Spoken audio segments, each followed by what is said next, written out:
The way we learn today is just wrong. Learning needs to be less like memorization and more like Angry Birds.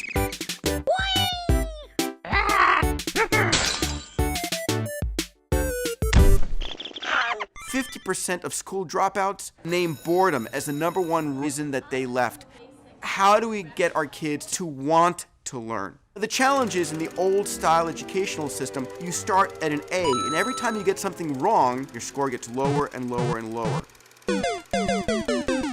In the gaming world, it's just the opposite. You start with 0, and every time you accomplish something right, your score gets higher and higher and higher. It completely flips the way we currently learn. Think about what you do when you play a game. You observe the problem. You form a hypothesis, and then you test the hypothesis, and ultimately you learn and you try it again. It's actually the same as the scientific method. The trick is to make kids as addicted to learning as they are to gaming. I want to share a story, one of the most compelling examples that I've ever heard of gamification. Proteins are the basic building block of your cells, and for the longest time, predicting how a protein folds has been a very difficult problem. A group of graduate students asked the question, is the ability of the human brain able to predict protein folding better than the computer? And they created a game called Foldit, in which the user gets a protein and then begins to manipulate it and fold it on the screen. The lower the stress and strain on that protein molecule, the better their score. Well, it turned out that humans were much better at folding proteins. It turned out that the best protein folder was a woman who during the day was an executive secretary at a rehab clinic,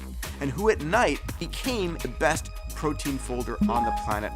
Gaming outperforms textbooks in every area. Customized gaming teaches creativity and innovation. Pilots and surgeons trained on video games outperform those who are not. So where is this all going? The future of education is an AI that can teach my child or your child and gives them an education that's so personalized, so perfect, that the wealthiest people on the planet would never be able to afford it. That's a future in which education is much better than we can possibly ever imagine.